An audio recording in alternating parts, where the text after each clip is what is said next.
I don't know of anyone else that's done it. There may be someone, but there can't be five of us. Still talking. Biggest way to see it is it's the right time is you have the cash flow necessary. And when the doubt gets loud, but answer that call. Vision ain't real till you grind at speed, so breathing deep. Then call the damn leads. Call the damn leads. Hey, welcome back to Call the Damn Leads, the show by sales professionals for sales professionals. I'm your host, Drewbie Wilson. With more than 2 decades in sales, I've seen it, been through it, heard about it. Now I'm bringing those stories to you, my favorite people in the world, the sales community. Because let's be honest, this is the greatest job on earth. It doesn't matter where you come from, what background, what personality type, you can create an amazing life in sales. And today's guest is no stranger to that journey. I'd like to welcome John Hewitt to the show. How are you, sir? I'm incredible as usual. Thanks, Drewbie. I love it. Well, I want to jump right in. I want to hear a crazy sales story from you, and I know you got one. You know, I've had 5,700 franchisees that brought in 5,700. So there's so many that stick out. But one of the most surprising yet most rewarding was I had a guy that was 55 years old, or about 53. He was a banker his whole career, and he worked for this small town bank, and he only had about a net worth of about $150,000.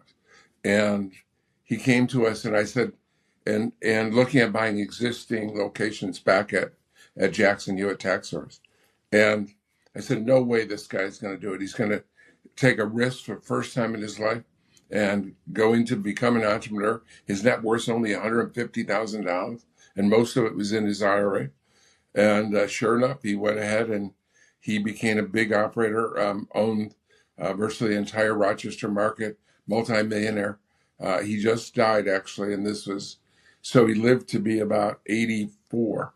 And it was a great story because he took that chance. And I see, so that's the biggest problem of people becoming self-employed is 2/3 of Americans think they want to be self-employed, but half of them aren't capable of being self-employed. And one of the biggest factors that kills them is their lack of risk tolerance.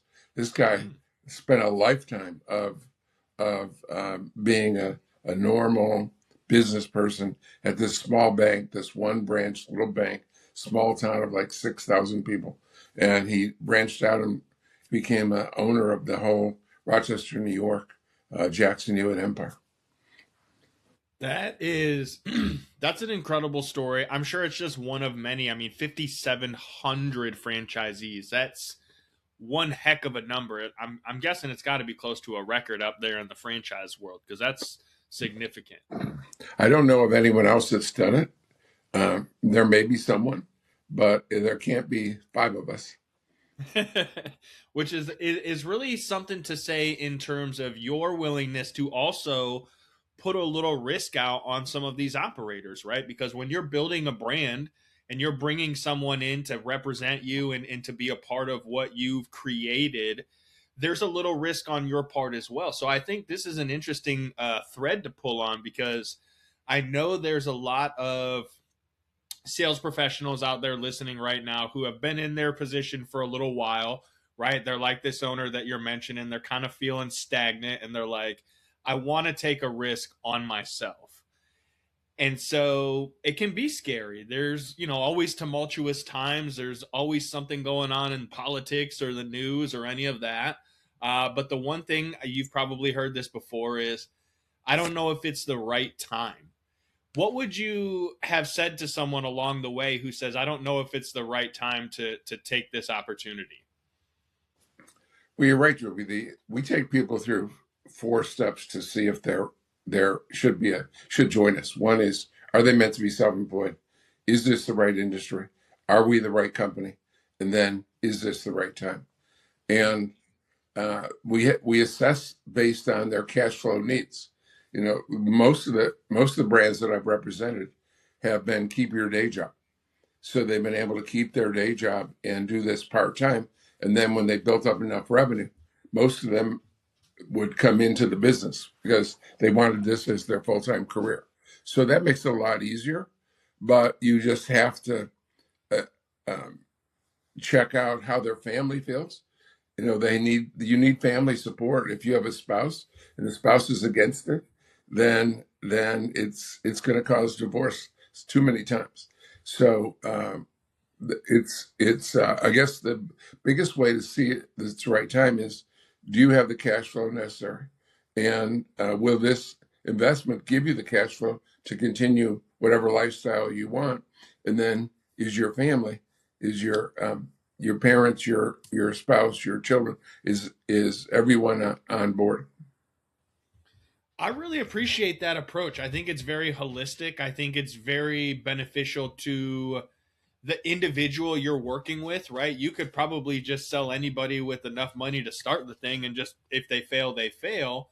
But again, you want to protect your brand, right? There's some risk on your part. And I still love the idea of helping this individual walk through what that actually looks like. Because what I think is very interesting about entrepreneurship and business ownership as a whole is that success is very much a perspective. Everyone's version's a little bit different. And some people, like you said, they love their day job and they just want to make a few extra bucks. Some people hate their day job, but they still want to go to their kids' t-ball practice on the weekend. And so, that success version, I think, is really cool that you're helping walk through to make sure, hey, does this align with you? And I think alignment's a big part of sales and growth. So, what are some of the things that you've seen that, of the 5,700 people that you brought in, like what were some of the more successful guys doing on a consistent basis in that sense? Well, first, I like that you talked about success, because our mantra has been for decades, happy, successful franchisees. If you have happy, successful franchisees, you're going to grow. And if you don't, you're going to fail. So we know we live and die with happy, successful franchisees. And there's two words. It's not just happy, because I've seen people that lose money and are happy.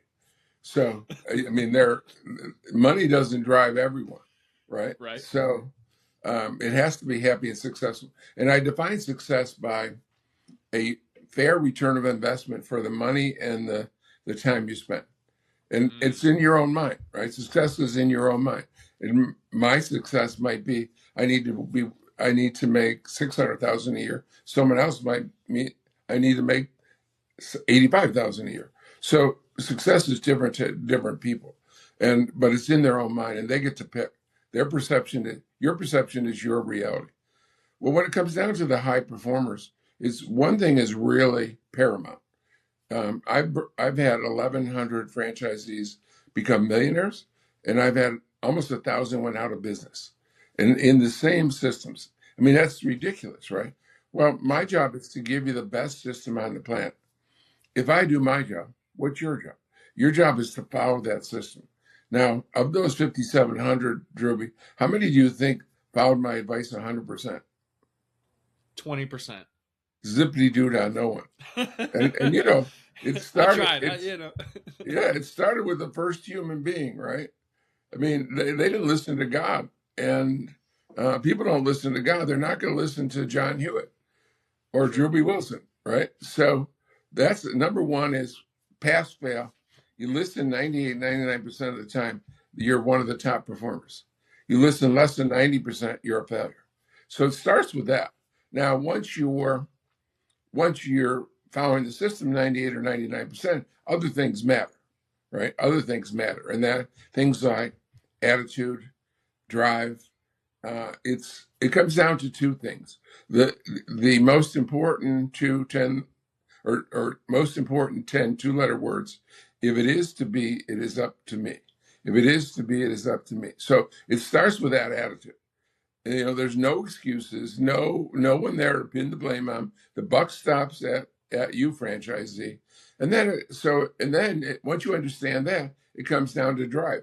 In Made in America by Sam Walton, he said, people ask me, what was different from me, founder of Walmart? What's different from me than other people? So the only thing I can think of is my drive.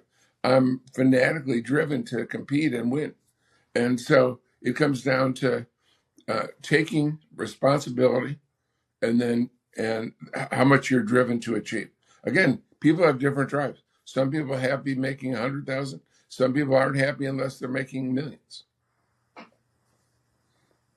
I love that, and it's so fun for me because I'm young in the game, and I'm slowly building up this business with Call the Damn Leads and our brand and getting it out there. But hearing someone like yourself who's been in it long enough to see what works and what doesn't, just the idea that you mentioned earlier around what is your time worth? Where are you spending it? If you want to make $1 million a year, you got to value yourself at $500 an hour, assuming you only work what a normal person works, right? 40 hours a week, 50 weeks a year with a 2-week vacation. Like, you want to make $1 million, you got to make $500 an hour that whole time. What are you doing to make your time valuable to that level? Are you growing your skill set? Are you developing a team? Like, there's so many layers to this. And I think it's so interesting to hear you say that the time management and how they organize is a big part of that. So when you're working with these individuals that go on to be successful, what are some of the key indicators? Like, what are some of the early signs that you see that they're going to be a great team leader? Because nobody realistically gets to that level by themselves, right? So, like, what are the signs that they're going to become a great team leader to get to that level? Well, a couple things. Number one is there's no school in America on how to be a CEO. So all of our training and all of our 8 brands is how to be a CEO. And so it's how you adapt to that training. And you're right that the biggest weakness, perhaps, of managers or leaders or entrepreneurs in this country is failure to delegate, inability to delegate. And one very overlooked thing about, you talked about how do you become worth $500 an hour? Well, there's courses you can take and other things, but one is you have to avoid doing the things you can pay people 20 or 30 or 40 or 50 hours to do, dollars an hour, right? And you have to avoid the minutia, and this, especially when you hate it. If you hate mowing the lawn and you could pay someone $75 to mow your lawn, pay the $75. You're not only will you have time to think and grow your business, but you'll be more relaxed and have more energy to grow your business. So an important part of it is delegating very, very soon in your career. I have one of my new franchisees. She's 29 years old in Virginia Beach. She just got to the level where she has her first employee, and it's a mobile route. And she said she almost cried. She sent this employee for the first time out that she wasn't doing it herself. So for the first 6 months, she was doing all the mobile development, and then for the first time, now she has an employee. So she almost cried because she went to a new level. And you have to go up that level. You have to learn to work on your business. As Michael Gerber said, work on your business, not in your business. Oh, that's so good. And it's one of the things that's easily overlooked because it's so simple for people to get caught in the day-to-day minutia. And I'm the one that's going to do it best. And I don't want to have to fix it if they make a mistake. It's just going to take me more time. It'll be easier for me to do it myself. And you stay stuck on that hamster wheel until you can just kind of let go of control and trust Jesus to take the wheel. And everything will be okay as long as you have the systems, the processes, the training, the proper expectations. And I think that's a big part of why franchising is such an interesting model to me, because it's almost like buying a business in a box, right? As you said, if you just show up and trust the process and follow the strategy that's been laid out for decades at this point on how to be successful, more than likely odds are pretty good you're gonna find a flow and be somewhat successful. And again, everyone's version's a little different, and to the levels will be different based on the work ethic. But when you're working with, the franchise system, what even made you decide to go that route was to build franchises? Just out of curiosity, why that model? Well, I was blessed. I've interviewed tens of thousands, or not tens of thousands, but many thousand people in my 57-year career. And I've had at Jackson Hewitt and Liberty Tax, I had over 20,000 seasonal employees in my 10,000 offices. So I've interviewed a lot of people. And one of the questions I always ask is, what do you want to be when you grow up? And people of all ages, 30, 40, 50, they don't know what they want to be when they grow up. But I got blessed. When I was 20 years old, I was a student at the University of Buffalo, and I took a class at my dad's urging from H&R Block. I loved it. I found my passion at 20 years old. And 10 years later, I was running 250 H&R Block offices. And then 12 years later, I founded Jackson Hewitt, which grew to 6,000 offices, $1 billion company. And then when my non-compete ended, I founded Liberty Tax, a 4,000 unit company. So this is my 57th tax season. So I was just, one of my many blessings, and I've been so blessed, is that I found out what I wanted to be when I was just 20 years old. I mean, something to be said, though, about being 20 years old and trusting that you can go all in on one thing. One of the hardest conversations I have with a lot of my coaching clients over time, and I'm sure you've had to have this with some of your people over the years, is the old cliche about millionaires having 7 streams of income.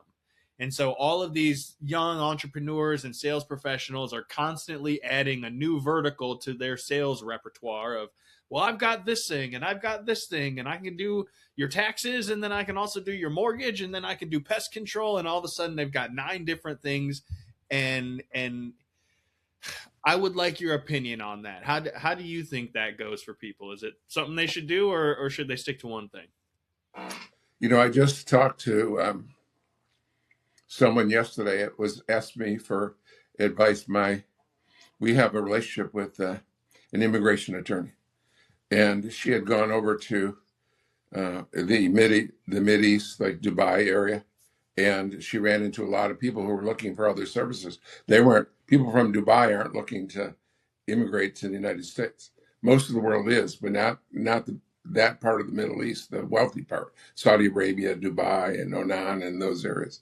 So she said she was looking for a second source she said, maybe I should diversify and do that also and help them invest in America or do other things instead of immigrate. And I said, well, you're too small. You're too small to diversify. Diversification is for people that are very, very successful. I tell people, until you're a millionaire, focus. And then once you get above net worth of 500, once you're growing your net worth and it's growing rapidly, like 200, 300, 500, 700, over 500,000, you can begin to think about diversification. But diversification generally leads to mediocrity. All of the successful people, if you look all at the richest people in the world, they focused when they were young. I mean, Elon Musk and Jeff Bezos and, all of the great, most wealthy people on the planet focus. And it might be just focusing on, you might be a football player and focusing on football. But focus is so important until you don't have enough talent, usually, almost ever, to do 2 things at once and build them to greatness. And so the way I did it is I focused on Jackson Hewitt and became a $1 billion company. Then on Liberty, and it grew faster than Block and Jackson Hewitt. And then now I have 8 different companies and I have 8 managers of each of those companies. But now I can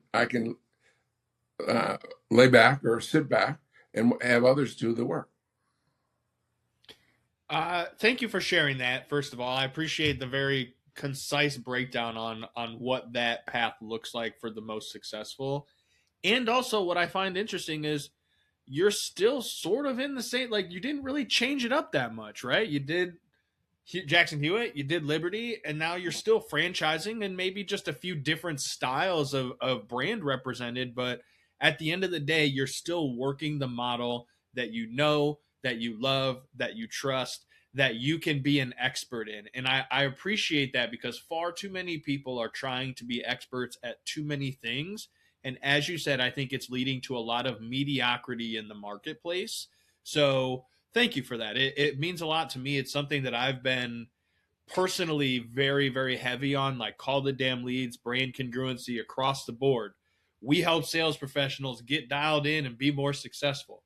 That's all you need to know, whether you're reading our books or listening to the show. Like, we're going to bring you the advice from true seasoned professionals like yourself, John. And so that's awesome to hear that. We could probably nerd out on this stuff all day, but I do want to be respectful of your time. How do we come find you, follow you, check out more about the brands that you're representing now? What's the best way to do that? Well, I'm easy to find. You can Wikipedia me,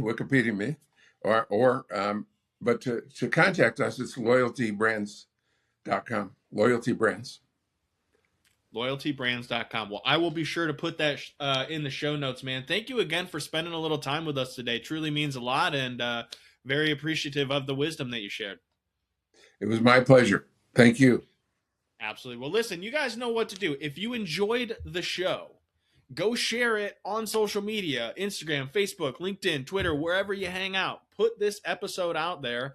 Let the world know you listened to John for a little while, that he blew your mind with some amazing gems and pieces of knowledge for you, and get it out there. Maybe you know somebody who sucks at what they're doing right now and they need to change and they need a little help. Send them this episode. You don't have to tell them they suck, right? Like, just say, hey, I heard this. I was thinking of you. Wanted to send it your way. I think you'll like it. And check it out, man, because that's what we're all about, helping sales professionals get more dialed in. And maybe you have a crazy sales story. I'd love to bring you on the show.